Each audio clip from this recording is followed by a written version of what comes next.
한 발 더 깊이 있게 뉴스 속으로 시사인이 만드는 정치 라이브 김은지의 뉴스인 3월 27일 방송 시작합니다. 안녕하세요. 저는 시사인 김은지 기자고요. 첫 번째 코너 바로 들어가겠습니다. 뉴스 리액션인데요. 쏟아지는 뉴스에 어떻게 반응하셔야 될지 알려드리는 시간입니다. 매일 나와주고 있는 우리 이은기 기자. 안녕하세요. 안녕하세요. 네, 14일 남았습니다. 네, 2주 남았습니다. 네, 다다음 주면 투표일이라고 할 수 있는데요. 자, 수요일의 뉴스 리액터 개혁신당 정홍천 의원실의 조현욱 보좌관님. 안녕하세요. 네, 안녕하세요. 네, 반갑습니다. 고생이 많으십니다. 네. 선거가 다가오고 있다 보니까요. 내일 이제 공식 선거운동 시작되죠? 네, 맞습니다. 네, 알겠습니다. 첫 번째 뉴스 키워드 가볼까요? 네, 위기의 국민의힘. 네, 국민의힘 상황이 좋지 않다라는 숫자가 좀 계속 나오고 있습니다. 네, 선거를 딱 2주 앞두고 국민의힘이 뒤지고 있다는 여론조사가 연달아서 나오고 있습니다. 국민의힘이 지역구 우세 지역을 82석으로 분류한다는 연합뉴스 보도도 나왔는데요. 지난 21대 총선에서 국민의힘이 얻은 84석과 비슷한 수준입니다. 그러니까 김부겸 민주당 선대위원장은 오늘 기자들한테 아직은 밑바닥에서 민주당에 대한 싸늘함을 느낀다라고 하면서 너무 민주당 잘 된다고 쓰지 말아달라 이렇게 당부하기까지 했는데요. 장동혁 국민의힘 사무총장은 오늘 범야권이 바라는 목표 수치가 개헌, 탄핵도 가능한 200석 아니냐. 자유민주주의를 지키고 의회 독재, 범죄자 독재를 막기 위해선 국민의힘이 많은 의석을 차지해야 한다라고 호소했습니다. 국민의힘은 우선 중도층 확장보단 집도끼 단속에 나선 모양새입니다. 그러니까 3월 21일에 한동훈 위원장이 대구를 찾았을 때 그러니까 현장에는 좀 공천 탈락된 도태 후보 지지자들이 모여서 집토끼도 뛸 줄 안다. 대구 시민 분노한다. 이런 티켓을 들고 있었거든요. 윤석열 대통령은 어제 국무회의에서 반국가 세력들이 국가 안보를 흔들고 국민의 안전을 위협하지 않도록 우리 모두 힘 모아야 한다라고 하면서 반국가 세력을 또 꺼내 들었고요. 같은 날 한동훈 비대위원장은 박근혜 전 대통령을 만났습니다. 인유한 위원장은 이념 전쟁을 또다시 꺼내 들었는데요. 그러니까 다시금 이렇게 이른바 색깔론을 꺼내 드는 게 국민의힘에 유리할지는 좀 더 지켜봐야 할 것 같습니다. 그러니까 당장 당 내부에서 반발이 나오는데요. 국민의힘은 더 이상 이 나라를 범죄자들과 종북 세력에게 내주지 맙시다. 이런 현수막을 내걸라고 지시했다가 그러니까 수도권 후보자들을 중심으로 한 반발로 하루 만에 철회했습니다. 그러니까 격전지 후보들은 좀 각자 도생하는 분위기입니다. 어제 부산 북구갑에 출마한 서병수 의원은 그러니까 최상병 사건, 대파 발언 그리고 의정 갈등을 두고 집권당이 무책임하다, 잘못이다라고 좀 이른바 반성문을 썼습니다. 그러니까 윤석열 정부가 민심과 엇나갈 때 국민의힘이 단호하게 바로잡겠다라고도 했는데요. 그리고 또 하나 재밌었던 일이 그러니까 국가보훈부 장관 출신 박민식 후보 있지 않습니까? 어제 홍범도 흉상 육사 철거에 사실은 반대했었다라고 뒤늦은 고백을 했습니다. 네, 서울 강서을에 이제 출마한 상태인데 굉장히 상징적인 장면이 아닐까라는 생각 저도 했는데요. 조 부장관님이 지금 보기에 현재 판세가 좀 어떻습니까? 진짜 이 국민의힘으로서는 지지층 결집을 위해서 하는 엄살적인 메시지인가요? 정말 심각한 위기인가요? 지금 하락세인 거는 누구나 다 느끼고 있을 것 같아요. 그러니까 뭐 누구나 다 알다시피 이제 세 가지 정도인데 하나는 이제 이종섭 대 사건 역시 가장 중요했을 거고 그리고 이제 황상무 수석 그다음에 최근에는 이제 사실 물가잖아요. 경제 문제. 그 물가 상승 어차피 못 잡고 있으니까 대파 논란 일어난 건데 이 세 가지 공통점은 뭐냐면은 윤석열 대통령의 등판이에요. 그러니까 당시 처음에 선거 구도는 한동훈 비대위원장 대 이재명 대표의 구도로 있을 때는 아무래도 이제 벽에다 대고 때리는 것 같았을 거예요. 이재명 민주당 입장에서는 더군다나 공천 파동도 있었었고 그래서 민주당이 이제 하락세를 계속 가고 있었었고 근데 이제 세 가지 사건 거치면서 이제 드디어 이재명 대표한테 이제 맞상대인 이제 윤석열 대통령이 등판을 했고 그 동시에 이제 윤 대통령이 등판을 하면서 이제 조국 대표도 이제 끼어들 수 있는 여지가 생긴 거죠. 그러니까 이 국민의힘 선거 자체가 한동훈 위원장의 선거가 아니라 윤 대통령의 선거로 치러지게 되면서 국민의힘 지금 어려운 상황인 거예요. 그러니까 각자 후보들은 이제 각자 도생해야죠. 지금 선거가 2주 남았다고 하지만 사실은 2주가 아니에요. 그러면 어떻게 되는 겁니까? 그러니까 사전투표율이 그렇죠. 워낙 높기 때문에 실제로는 일주일이에요. 그러니까 일주일 사이 이번 주말 그다음에 다음 주 사전투표 때까지 뭔가 반전의 계기를 만들어내지 못하면은 선거는 거의 끝났다고 봐야 됩니다. 재외국민투표도 오늘부터 시작한다라고 맞습니다. 하던데요. 네네. 그러니까 정말 빨리 이거 안 하면 선거 이미 국민의힘으로서 끝났다라고 볼 수도 맞습니다. 있다는 말씀이신 건데 이제 그러다 보니까 한동훈 위원장의 미래와 관련되어 있는 다양한 예측들이 또 여의도에서 나오고 있거든요. 국민의힘의 어떤 구도에 따라서 한동훈 위원장이라고 하는 국민의힘으로서는 유력 대권 주자인 한동훈의 미래는 어떻게 될 것인가? 그러니까 결국 해서 논쟁을 또 할 거예요. 총선 결과를 두고. 그러니까 이재명 대표 같은 경우에는 좀 된 얘기긴 하지만은 민주당의 총선 의석수 목표를 151석이라 그랬어요. 그러니까 당시에 뭐 민주당이 안 좋은 상황이었었는데 그러면 뭐 민주당 180석을 얘기하던 사람도 있던 상황에서도 151석이라고 한다면은 만약에 민주당이 그 당시에서 한 140석쯤 얻었다고 하면은 이재명 대표가 그러면 패한 선거냐. 뭐 이제 해석이 많을 거예요. 그런데 한동훈 위원장 같은 경우에 지금 아까도 보도에 따르면 뭐 82석을 예상한다고 하는데 그 의석수는 지역구만 놓고 보면은 지난 총선과 비교하면 별반 차이는 없어요. 지난 총선 84석이었으니까. 84석이었었죠. 그러니까 뭐 그 정도면은 한동훈 위원장이 뭐 실패한 선거다. 이렇게 해석을 하는 사람이 많지 않을 것 같아요. 그러니까 결국은 정치는 해석의 영역이기 때문에 한동훈 위원장으로서는 뭐 여러 가지 핑계거리를 많이 찾을 수 있을 것 같아요. 그래서 어차피 이번 총선 끝나고 잠시 빠졌다가 다시 등판을 목표로 하는 사람이기 때문에 큰 영향은 없을 걸로 봐요. 바로 당권 도전할 거라고 보세요? 아니요. 그렇지는 않을 것 같아요. 뭐 당권이 뭐가 중요하겠습니까? 지난번 그 김기현 대표도 보지 않았습니까? 당권보다 중요한 거는 역시 다른 영속적인 자리겠죠. 네, 알겠습니다. 게다가 오늘 한동훈 위원장이 아침에 이제 그 기자회견을 했는데요. 기자들도 많은 관심을 가졌죠. 네, 오늘 한동훈 위원장이 전날 예고했던 긴급 기자회견을 진행했습니다. 그러니까 전날 예고했다 보니까 뭘 하는 건가 이런 관심들이 쏠렸는데요. 그러니까 그런 관심들이 쏠리다 보니까 일반 정책 관련 기자회견을 한다고 다시 어제 공지를 했거든요. 그래서 기자들 사이에서는 당장 해결이 시급한 의대증원 관련해서 입장을 밝힐 거 아니냐 좀 이런 예측들이 많았는데요.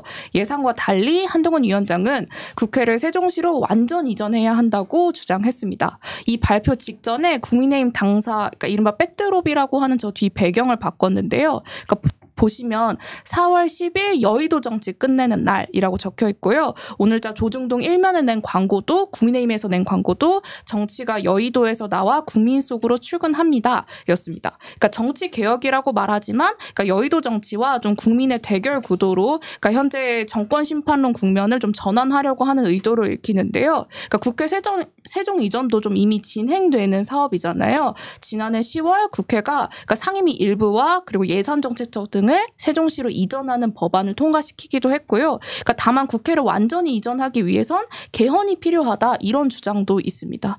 그러니까 한동훈 위원장이 국회 세종 이전을 주장하니까 곧바로 기자들이 그럼 대통령실은 어떻게 할 거냐 이런 질문이 나왔는데요. 한동훈 위원장은 지금 얘기할 단계는 아니다라고 하면서 좀 답변을 회피했습니다. 그리고 총선 소식을 추가로 전해드리면요. 그러니까 내일 자정부터 총선 공식 선거 운동이 시작됩니다. 한동훈 위원장과 인유한 위원장은 서울 송파 가락동 농수산물 시장을 찾고요. 그리고 이재명 대표는 좀 현재까지 발표된 데에 따르면 오전 10시 용산역 광장에서 첫 공식 선거 운동에 나설 예정입니다. 그리고 개혁신당도 자정에 영등포 소방서를 격려 방문한다고 합니다. 영등포 일정은 소방을 이제 좀 책임진다 이런 의미인가요? 네, 민생의 의미도 있고 그리고 이제 지역 후보 중에서 유력 후보인 허은하 후보 지원한다는 의미도 있고요. 한동훈 위원장 좀 많이 급한 것 같아요. 그죠? 이제 보면은 뭐 바둑 격언에도 그런 거 있지 않습니까? 뭐 묘수 3번이면 패한다고 자꾸 너무 급하게 새로운 공약들 막 내면은 사실 더 어렵다라는 걸 국민들이 느껴요. 그러니까 급한 공약들은 안 내는 게 사실 좋습니다. 조금 전에도 나오면서 저희 남양주 관련해서도 그 조광한 시장이라고 지금 남양주 병 후보인데 재밌는 국민의힘 네, 국민의힘 후보가 그 공약을 내더라고요. 그러니까 지금 국민의힘이 보면은 메가시티 프로젝트, 메가서울시 프로젝트를 하잖아요. 그래서 뭐 고향이나 뭐 이런 데들도 다 이제 서울 편입을 얘기하는데 이 후보가 나와서 무슨 주장을 하다면 남양주 병만 서울 편입을 하겠다고 또 그런 주장을 하더라고요. 그러니까 이런 것들이 제가 왜 얘기를 하냐면은 다급해지니까 나오는 공약들이에요. 그러니까 남양주시를 편입을 하겠다고 하면 또 이제 이해를 할 수 있어요. 뭐 그런 맥락에서 나오겠거니 하는데 뭐 지역구를 막 쪼개가지고 병만, 을은 뭐 그냥 두고. 그것도 갈라치기 아닌가요? 뭐 네. 모르겠습니다. 그러니까 이제 그런 것들이 이제 준비 안 된 공약들이 이제 좀 나오는 것 같아요. 그러니까 그거는 저희도 하지 말아야 될 거고 민주당도 하지 말아야 될 거고 그런 것 같습니다. 조보 작가님의 조언과 달리 한동훈 위원장 뭐 국민의힘이 이야기하는 거에 따르면 그러니까 당분간 이런 식으로 공약을 이제 한동훈 위원장이 직접 발표하는 자리를 좀 자주 갖겠다 이런 식으로 얘기하긴 하더라고요.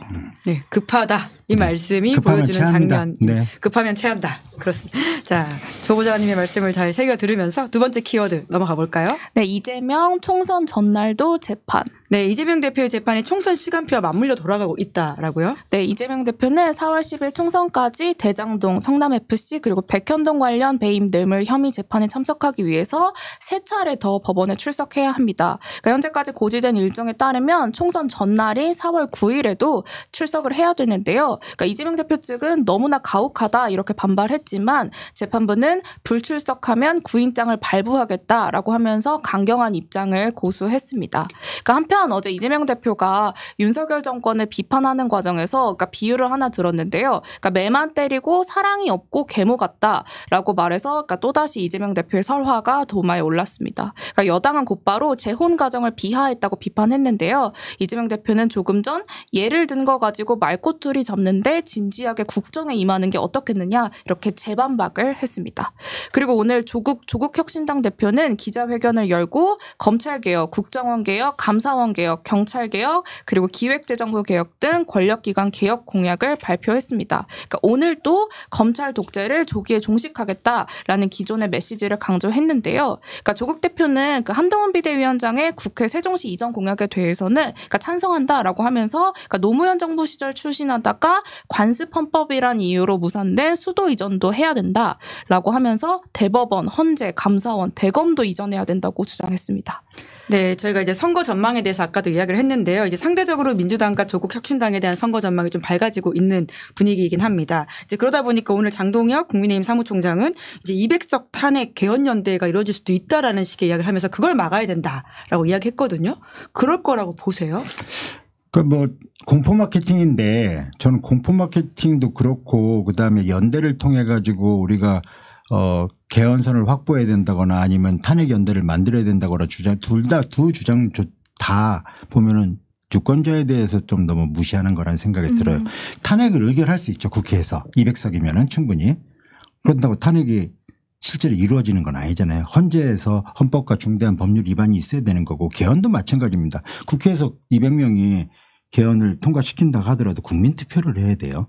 결국은 국민들한테 달려있는 문제인데 이거를 진짜 뭐 주머니에서 공깃돌처럼 막 여겨가지고 하면 안 된다는 생각이 들어요. 하면 걱정되는 거는 민주당하고 조국혁신당하고 연대인데 잘 기억나시겠지만은 미국 공화당에서 지난번에 메카시 하원 의장을 끌어내렸던 것 생각을 해보면은 그 당시에 보면은 공화당의 이제 하원의 공화당 의석수가 221석이에요. 그 중에서 강경파 마가 의원들은 20명밖에 안 돼요.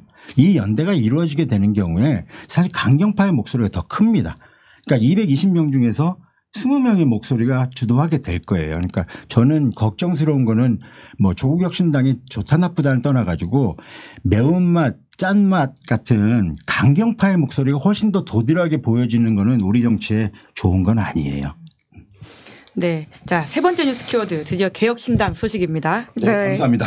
이 소식 기다리고 계시는 시청자분들도 계실 텐데요. 각계전투 개혁신당? 네, 좋은 소식은 아닌 것 같다라는 말씀을 좀 드릴 수밖에 없을 것 같은데요. 좀 내부가 좀 혼란스러워 보이는 건 사실인 것 같습니다. 네, 조 부장관님 지난주에 오시고 한 주 사이에 개혁신당 후보들의 이탈 소식이 이어졌습니다. 3월 21일 청주 청원의 장성남 개혁신당 후보는 그러니까 탈당 후에 국민의힘 김수민 후보와 단일화를 선언했고요. 다음 날 류호정 후보도 개혁신당에서 어떤 역할도 부여받지 못했다라고 하면서 출마를 포기했습니다.